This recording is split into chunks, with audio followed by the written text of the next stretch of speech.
Buenas tardes a todos, yo soy la doctora Luciana Molinari, soy neumonóloga de General Roca Río Negro y de la Clínica Roca. Y la idea hoy era hacer un poquito una actualización de todo lo que nos estuvo pasando en los últimos 2 años, con esta patología que fue creo que la más prevalente que tuvimos, que fue la neumonía asociada a COVID.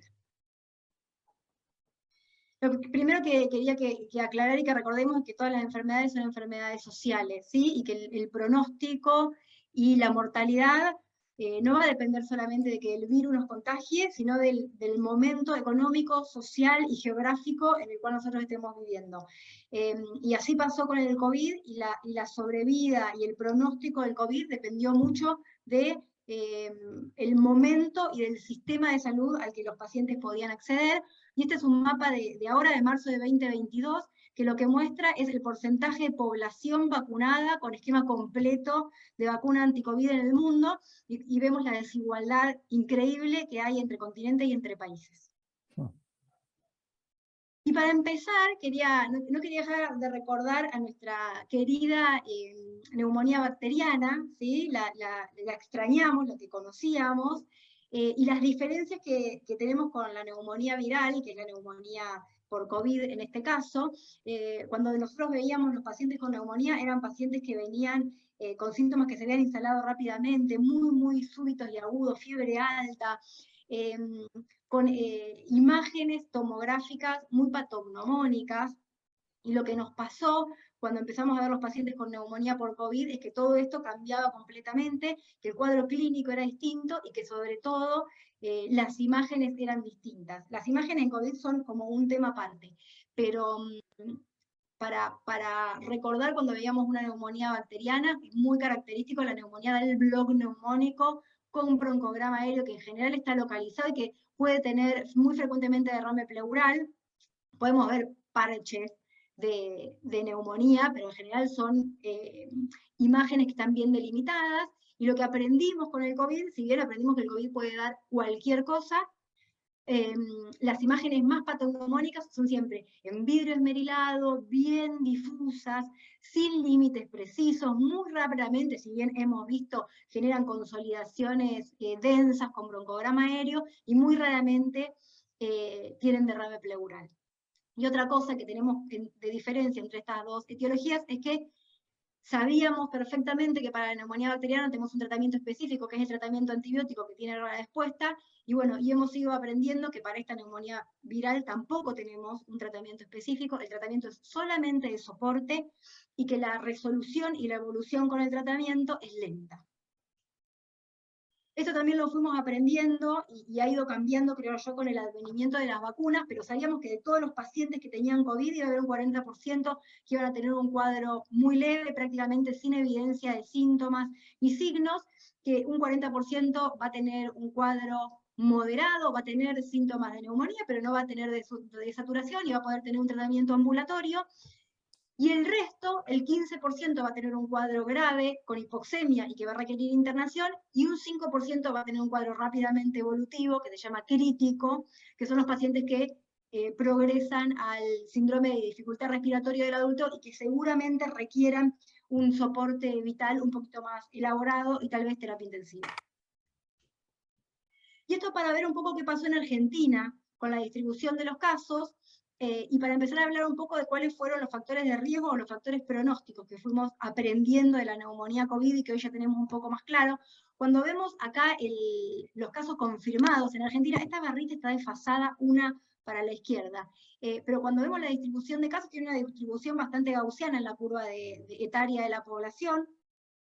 Y cuando vamos a ver la mortalidad de estos casos, vemos que la mortalidad es claramente superior en los mayores de 60, por eso lo primero que aprendimos fue que en este tipo de neumonías la edad es el principal factor pronóstico desfavorable, y que aquellos pacientes mayores de 67 años tienen una mortalidad muchísimo mayor que el resto de la población.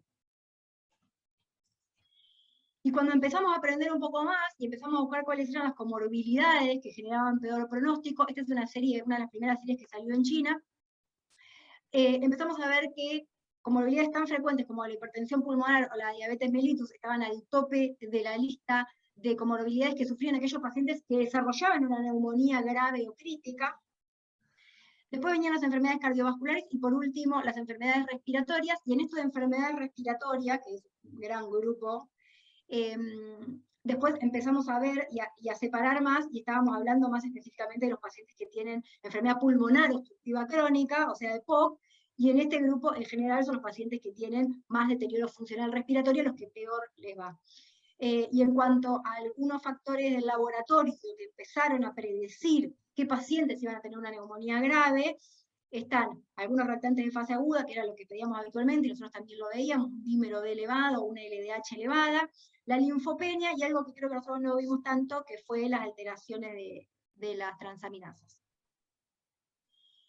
Y buscando series en Argentina, a ver qué pasaba, porque a mí me parecía muy extraño que en muchas series de otros países no aparece la obesidad como factor pronóstico desfavorable. Cuando vamos a ver los datos recogidos de acá del Ministerio de Salud, de los pacientes que murieron por neumonía, por COVID, acá, bueno, en esta tabla jugaron un poco con los números porque aparece como principal comorbilidad el EPOC, pero en ese grupo el que hace el estudio es un tabacólogo, entonces el que hace el estudio junta EPOC, fumadores y exfumadores, entonces es una bolsa un poco heterogénea como para ponerla en el mismo casillero. Pero aparece la enfermedad pulmonar obstructiva crónica como una comorbilidad muy frecuente en los pacientes que rápidamente se agravan, de nuevo la diabetes, la insuficiencia cardíaca, y acá sí en Argentina aparece la obesidad en un 10% de los pacientes que mueren por COVID. Y como vemos acá abajito, el asma aparece solamente en el 2% de los pacientes que desarrollan enfermedad grave, y eso creo que lo aprendimos rápidamente. Empezamos a ver ya durante el primer año que entre los pacientes que morían o se agravaban por COVID, muy poquitos eran asmáticos, y el asma rápidamente se sacó como un factor de riesgo en este grupo de enfermedades crónicas. Y al principio, cuando empezamos, nos preguntábamos, bueno, ¿a quién le pedimos una radiografía? Como que todavía estábamos pensando, bueno, ¿quiénes de los pacientes que tienen COVID van a desarrollar una neumonía? Muy rápidamente nos dimos cuenta que todos prácticamente iban a desarrollar una neumonía, entonces que radiografía o tomografía había que pedirle prácticamente al 100%.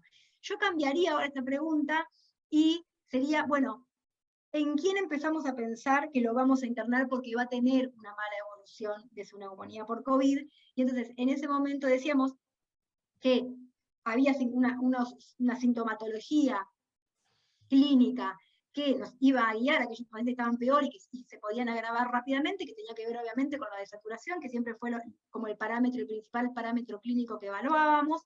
Y después, obviamente, en el examen físico, la frecuencia respiratoria de aquellos pacientes que estaban taquipnéicos o que estaban con uso de músculos accesorios, son los que más rápidamente nosotros pensamos que íbamos a progresar y los primeros que entraban como en lista para internación. Y después, en cuanto a otros factores de riesgo o otras cosas a tener para prestar atención, es, como ya dijimos, la edad. Todos los pacientes mayores de 60 años tienen peor pronóstico, tienen que ser tratados especialmente, y más allá de que tengan más o menos de 60 años, todas las comorbilidades que sabemos que van a agravar el cuadro, entonces pacientes que son diabéticos, que están obesos, que tienen enfermedades cardiovasculares o vasculares en general.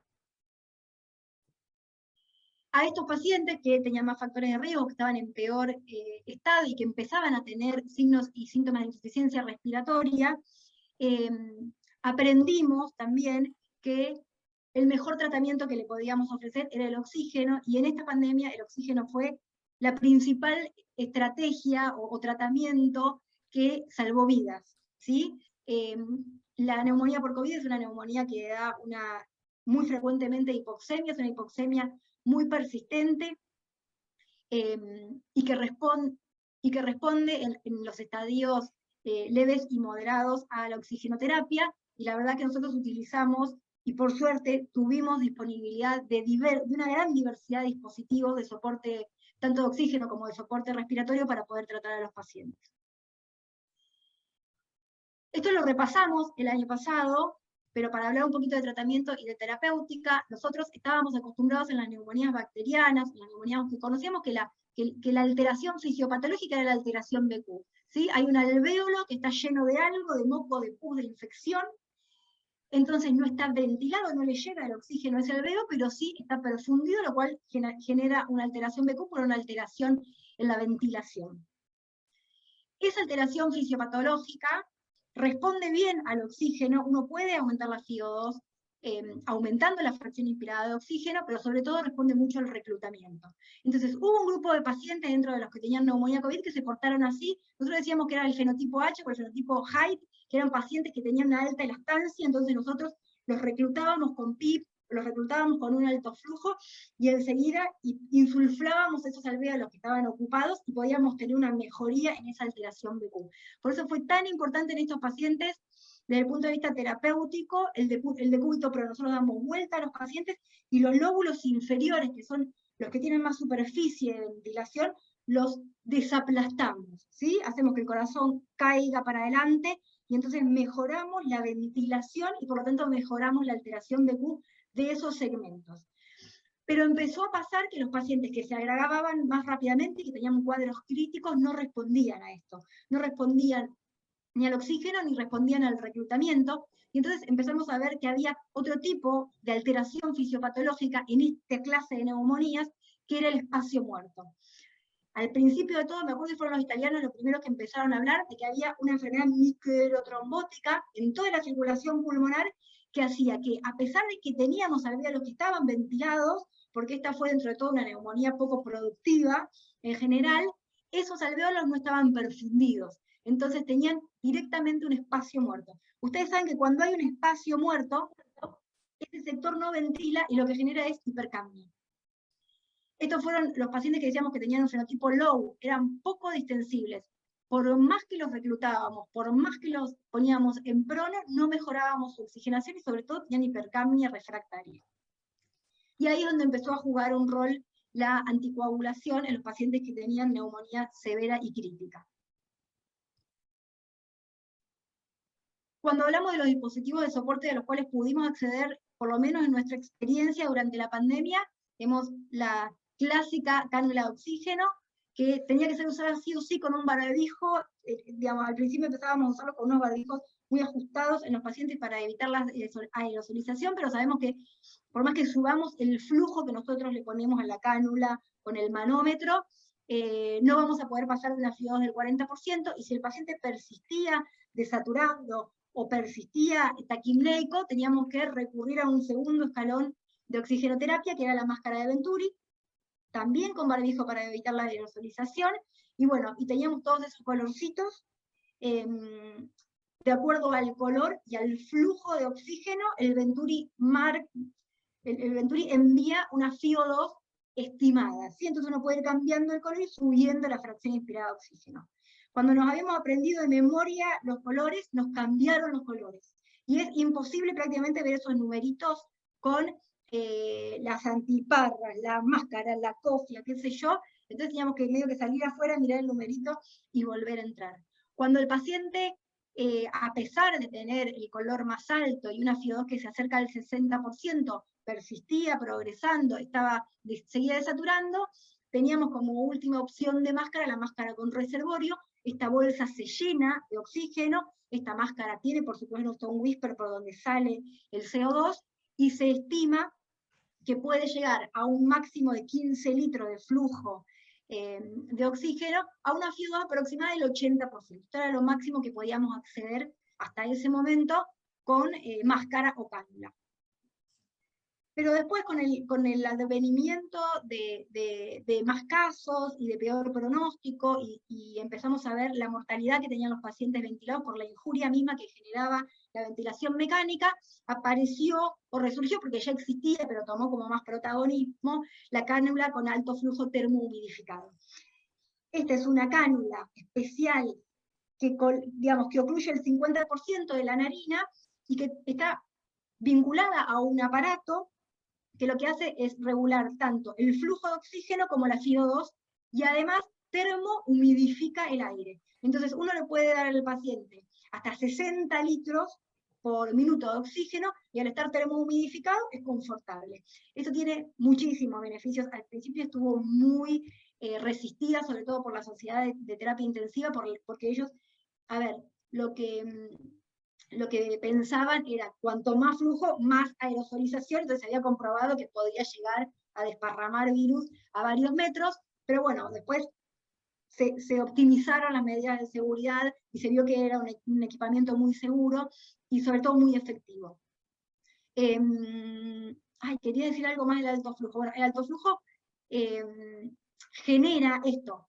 Lo que tiene de bueno que al enviar oxígeno a un flujo tan potente, genera como una especie de PIP, de presión de fin de expiración, y genera como un reservorio de oxígeno al 100% en la nasofaringe. Entonces el paciente realmente no solamente está súper bien oxigenado y mejora la hipoxemia, sino que ese flujo termohumidificado mejora todo lo que es el manejo de las secreciones, los tapones mucosos, etc. Entonces es un excelente tratamiento para cualquier neumonía. Y otra herramienta que tuvimos y que fue muy útil fue esto, que es el helmet o casco, que tiene el beneficio de que tiene una válvula de PIP, entonces los pacientes podían estar ventilados con una presión de fin de expiración, que lo que hace es mejorar el reclutamiento y la oxigenación. Tiene, por supuesto, una conexión de oxígeno que también se puede dar a un flujo bastante alto, como para que el paciente esté oxigenado a una FiO2 cercana al 100%. Y algo que se hizo en la clínica, y que es muy piola, es que se puede utilizar como si fuese una interfase de BNI. Entonces lo que hacíamos es, el casco estaba conectado a un aparato de BNI, con lo cual se podía mandar una presión de fin de expiración precisa, e incluso se podía poner 2 presiones y mandar una presión de inspiración y tener al paciente como con una ventilación no invasiva. La contra del casco es que, como ven, el paciente no puede comer ni tomar nada, con lo cual hay que ponerlo, sacarlo, y se tornaba más incómodo, más complejo, requiere más personal de salud. En eso, la cánula de alto flujo es mucho más fácil porque uno se la pone y el paciente puede estar todo el día, puede comer y puede dormir, y en ningún momento tiene que sacársela, por lo tanto tiene mucha mejor adaptación. La OPS y la Organización Mundial de la Salud también clasificaron las neumonías por COVID de la misma manera, no severa, severa y crítica, como ya habíamos visto. Y esto es un poquito, me voy a poner así, este es la actualización de OPS en cuanto a tratamiento para neumonía COVID a marzo de este año. Ellos van haciendo una evaluación permanente de todos los estudios que van cerrando y van haciendo recomendaciones sobre la validez científica de cada uno de los tratamientos. El primer tratamiento que tuvimos, por supuesto, ya lo sabemos, fueron los esteroides, fue la primera rama del recovery que dio resultado positivo. Aprendimos a finales del 2020 que la dexametasona en dosis baja, 6 miligramos día, ya sea por vía oral o por vía endovenosa, mejoraba la mortalidad de los pacientes que requerían oxígeno.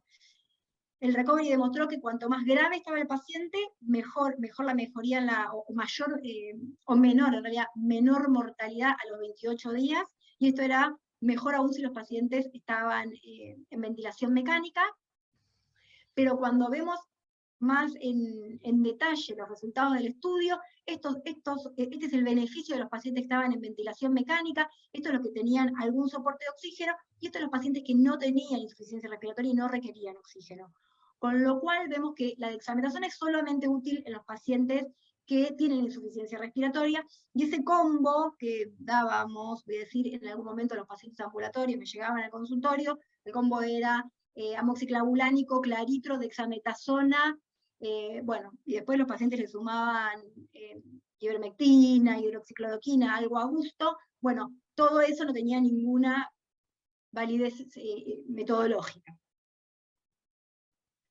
La segunda droga que estuvo muy en boga estos últimos meses fue el remdesivir.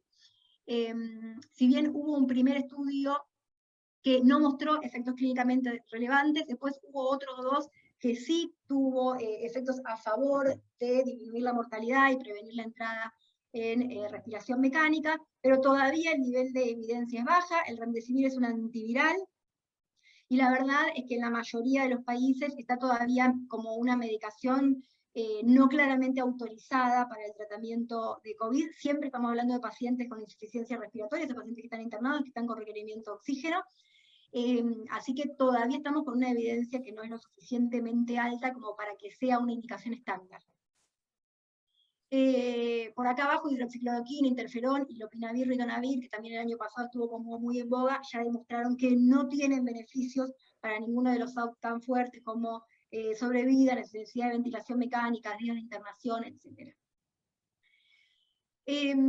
La lista sigue, acá tenemos el famoso plasma de convaleciente que tanto usamos, ya está demostrado que no genera beneficios, el único beneficio que demostró el plasma fue un grupo muy seleccionado de pacientes mayores de 75 años, con insuficiencia respiratoria aguda, pero no tan grave, y que recibían plasma dentro de las 48 horas de inicio de los síntomas.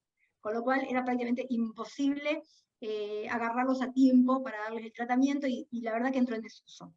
La otra estrella del tratamiento es el tocilizumab, lo hablamos el año pasado. Ya hay más de 10 trabajos de estudios controlados que muestran que tocilizumab reduce la mortalidad de los requerimientos de ventilación invasiva en aquellos pacientes con enfermedad severa y crítica. Estamos hablando de nuevo de pacientes con insuficiencia respiratoria con requerimiento de ventilación, con requerimiento de oxígeno. Hablamos que el tocilizumab es un anticuerpo monoclonal. Una de las características que tienen que tener los pacientes para poder recibirlos es que tienen que tener un laboratorio que demuestre inflamación, ¿sí? Y esto se pide o por un dímero D elevado o por una PCR mayor a 100. Y habíamos hablado también el año pasado de los costos. Cuando hablamos de dexametasona, estamos hablando de una medicación súper barata, económica, accesible, y cuando hablamos de tocilizumab, estamos hablando de un medicamento muy caro. Se puede usar con una única dosis de 600 o de 800 miligramos, y de las 48 horas el paciente no mejora, puede recibir una segunda dosis. Si no mejora la saturación, si no mejora la mecánica ventilatoria, puede volver a recibir una dosis más. Pero la verdad es que tocilizumab es uno de los únicos que mejoró disminución de la mortalidad a los 28 días, sobre todo en pacientes severos y críticos. Está autorizado en Argentina, pero en casos individuales y contados, por la limitante que genera la implementación del uso y el costo, sobre todo. La estrella 2022 para el tratamiento de COVID es baricitinib. Esto es todo especial para el doctor Báez. El baricitinib es un anti-JAK. Las JAK son unas enzimas que son necesarias para la activación de las citoquinas, y como se piensa que los pacientes que tienen COVID grave y crítico lo que tienen es una tormenta de citoquinas, es el propio organismo en su respuesta el que está generando una inflamación que es nociva para el mismo, se empezó a probar con estos nuevos tratamientos, porque son nuevos tratamientos también en artritis reumatoidea, y lo que se vio es que en pacientes con enfermedad severa o moderada, la droga mejoraba mucho el ingreso, no solamente la sobrevida, sino también el ingreso en ventilación mecánica. Con lo cual, baricitinib está recomendado en muchos países como el tratamiento para pacientes graves y críticos, y se trata de dar a los pacientes que están graves y que uno ve que se están agravando. Digamos, la idea es darlo antes de que el paciente ingrese en ventilación mecánica como una medida de prevención. Sí, la medicación que estábamos hablando antes era cara, esta es 3 veces más cara. Para nombrar un poquito, AINES, que en algún momento no le dábamos ibuprofeno a los pacientes porque no estaba claro si era beneficioso o perjudicial, no se ha demostrado en ningún estudio que sean ni beneficiosos ni perjudiciales, con lo cual se puede usar como tratamiento de soporte como en cualquier otro cuadro inflamatorio. La ivermectina está definitivamente descartada, igual que famotidina, praxiloside, y en realidad hay muchísima medicación estudiada y en estudio. Esta es la página Salud del LUPA, que siempre les digo que hace todo el tiempo updates de los estudios, de lo que se va publicando, y muchas cosas que en algún momento pensamos que eran prometedoras, ya están clasificadas como poco prometedoras o uso inapropiado, como el plasma de convaleciente, como la ivermectina, por supuesto, el interferón, la colchicina, la citromicina y el dióxido de cloro. Por acá, último, directamente la ciencia no avala su uso para los casos de COVID. Para hablar un poquito de anticoagulación, porque la usamos un montón, si bien no hay ningún estudio donde se demuestre claramente que la anticoagulación mejora la sobrevida de los pacientes con COVID. Todas las sociedades alrededor de todo el mundo aconsejan el inicio de anticoagulación profiláctica en todos los pacientes que se internan, y esta es una recomendación precoz para todos los pacientes, teniendo en cuenta que son pacientes que, digamos, que ya tienen en general, gran parte de ellos, factores de riesgo para hacer enfermedades tromboembólicas, como obesidad, hipertensión, van a estar postrados, están inflamados, etc. Entonces se recomienda anticoagulación con enoxaparina en dosis profilácticas, que es lo que hacemos habitualmente. Pero también la mayoría de las sociedades recomiendan en un grupo que tenga factores mayores de riesgo protrombótico, usar la enoxaparina en una dosis un poquito superior, y esto es o dímero D, o proteína C reactiva, o ferritina muy elevadas, o antecedentes personales o familiares de enfermedad tromboembólica, o bueno, o lo que sabemos, ¿no? Que hay cirugías recientes, alguna trombofilia, etc. Y entonces recomiendan usar enoxaparina en dosis un poquito mayores. Y, por supuesto, si el paciente tuviese confirmado una enfermedad tromboembólica, el tratamiento anticoagulante habitual de un TEP o de una trombosis venosa profunda. Antibióticos, que para mí fue el gran tema, porque hubo una sobreutilización de antibióticos a nivel mundial también, todos hicimos lo mismo, pero la verdad que todos los reviews que hay acerca de eso muestran que la infección bacteriana es relativamente infrecuente en los pacientes que tienen neumonía por COVID, y que el uso es un uso elevado. Fíjense que aproximadamente el 7% de los pacientes tenían una coinfección bacteriana, y el 71% recibía antibióticos. Por lo tanto, no hay evidencia suficiente para respaldar el uso generado de antibióticos, y se debe limitar a ciertos pacientes donde uno tenga una sospecha real de que el paciente tenga una coinfección. Lo que nosotros hacemos en la práctica diaria es tener mucho, como siempre, mucho reparo en los pacientes mayores de 60 años, que fueron los pacientes que en mayor proporción demostraron tener coinfecciones bacterianas. En aquellos que tienen EPOC, sobre todo, son pacientes que frecuentemente ya vienen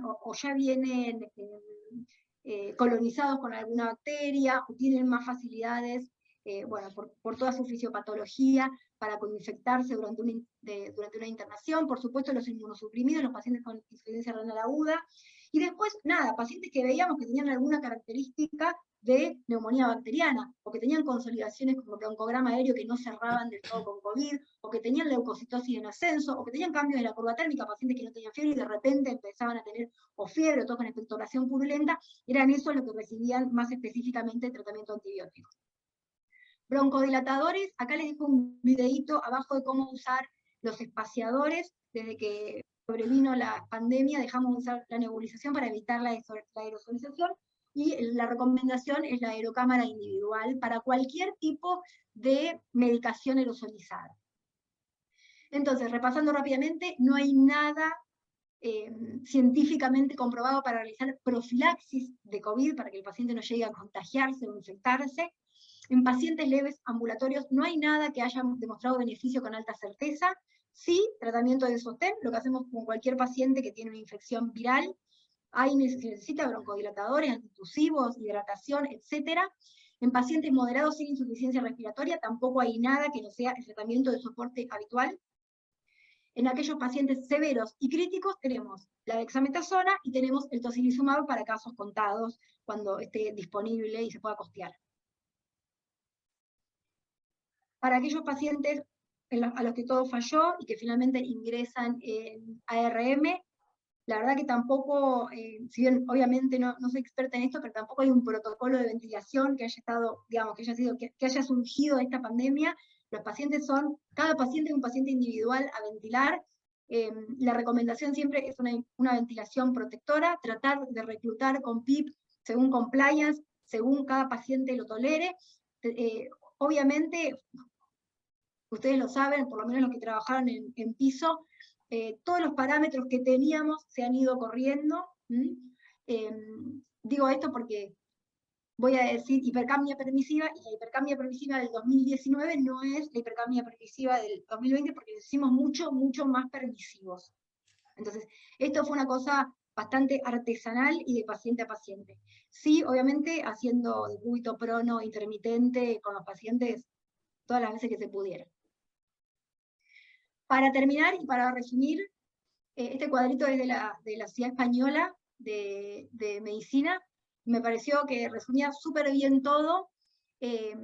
A ver, toda la evidencia que hay para tratamiento de COVID es limitada, está cambiando y cambiará. Entonces es muy importante que nos mantengamos todo el tiempo actualizados sobre esto.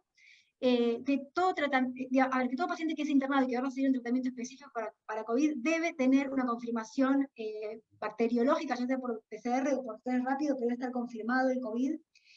Que los únicos 3 medicamentos que están hasta ahora con más certeza son la dexametasona, el tocilizumab y el remdesivir, ahí con baja evidencia. Que se recomienda hacer profilaxis antitrombótica a todos los pacientes ingresados, que el antibiótico solamente está recomendado en aquellos casos donde uno sospeche sobre infección o coinfección bacteriana, y que seguiremos aprendiendo a medida que pase el tiempo. Estos son hoy todos los estudios que están ongoing sobre tratamiento para COVID y neumonía. Ya se me hizo muy largo, esto habló Lali igual la semana pasada, pero ya OPS ingresó en el CIE-10 lo que nosotros llamamos como COVID prolongado, ¿sí? Y tiene criterios diagnósticos específicos para este long COVID. Nada, que tiene que ver con cuánto tiempo tiene que haber pasado después de que el paciente sufrió COVID, que tiene que al menos tener 2 meses de síntomas en continuado, cuáles son los síntomas, que no hay mínimo de síntomas, etc. Pero bueno, esto que todo el mundo está hablando como long COVID, ya tiene criterios específicos según la Organización Mundial de la Salud. Por último, nada, ya lo saben, pero recordar las medidas de aislamiento en los pacientes positivos con esquema de vacunación completo, son 7 días de aislamiento y 3 días de cuidados especiales. En los que no tengan esquema de vacunación completo son los 10 días que veníamos haciendo previamente. Y para contactos estrechos, recuerden que las personas que tienen esquema de vacunación completo están asintomáticas, no tienen que hacer aislamiento. Por último, nada, les publicito el protocolo de investigación que estoy llevando a cabo. Es muy fácil, es para que me deriven pacientes. Lo único que estamos viendo es en pacientes graves, los pacientes tienen que haber estado internados, haber tenido un soporte importante de oxígeno, esto es, de máscara con reservorio para arriba, o sea, máscara con reservorio, alto flujo, casco o ARM, y lo único que vamos a evaluar es tomografía al año para ver incidencia de secuelas fibrosas. Bueno, hasta acá. Muchas gracias. No, gracias a vos, Luciana. Gracias a vos. Espectacular. Muy bueno, muy bueno. ¿Muy largo? Sí. No, perfecto. No, ya está, ya está. Está todo bien. Bueno, no sé si alguien quiere hacer alguna pregunta, algún comentario.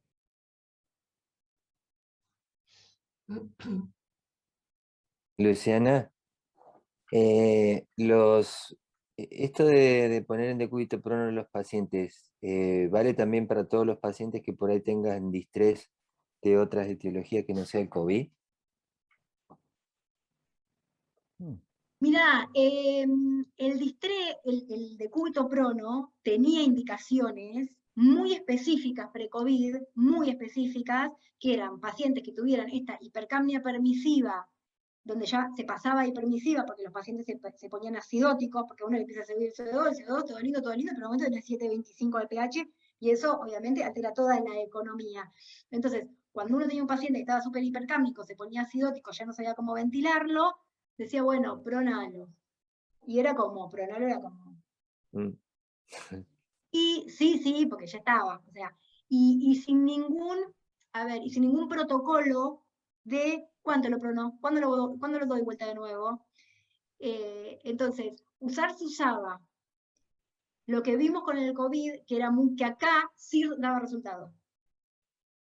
No me preguntes fisiopatológicamente por qué, pero sí da resultado. Pero uno lo puede usar en cualquier paciente que uno quiera reclutar y que no esté funcionando la ventilación y que no sepa cómo ventilarlo, se puede pronar tranquilamente. Acá lo que pasó Claro. con el COVID es que decía un protocolo de cada cuántas horas máximo, cuántas horas mínimo. Está bien. Pero bueno, porque uno tenía un número de pacientes también que daba para hacer todo. Está. Yo recuerdo de hace muchos, muchos años, cuando hacía guardia en la terapia, ahí, en la clínica, que algunos pacientes los pronaban. No me preguntes qué diagnóstico, no tengo la menor idea, pero... Siempre algunos pacientes los pronamos, pero era allá, y el paciente que pronabas era como muy difícil que volviera a esa situación. Y ahora pronábamos, el paciente entraba al piso y le decíamos, bueno, señor, sáquese la ropa y póngase boca abajo. O sea, lo empezábamos a pronar desde que entraba al piso porque incluso veíamos eso, que mejoraba clínicamente, no importa el nivel de gravedad que tuviera la insuficiencia respiratoria. Y no sé, y por ahí habría que empezar a hacerlo con las neumonías comunes también, ahora a ver qué pasa. Hagamos un protocolo. Un comentario sobre el baricitinib que vos mencionaste, que son inhibidores JAK, que bueno, de hecho se están usando bastante, no solo en la artritis reumatoidea, sino psoriásica y demás. El talón de Aquiles del baricitinib es los eventos trombóticos. Eso en estos pacientes la verdad es que a mí me daría como miedo darle baricitinib. Sí, ellos lo que dicen de los efectos adversos es que como es una sola aplicación, lo que dicen, los efectos adversos asociados habitualmente a este grupo de medicaciones, que infecciones recurrentes estarían mucho menos presentes porque no es como con la artritis se lo voy a dar todos los meses, sino que yo se lo daría en una sola dosis. Está bien. Como Sí, que está bien. desestiman incluso la inmunosupresión. No, la inmunosupresión seguro, sí. Está bien. Bueno, hay que tener la plata nomás. Bueno, ¿alguna otra preguntita? Bueno, Luciana, muchas gracias. No, gracias a ustedes. Siempre tus charlas Gracias, son Lucy. excelentes. Así que bueno, los esperamos Nos vemos. para la próxima. Gracias, Dale. Luciana. Gracias a Chau, todos. chau, gracias. Chau. Chao.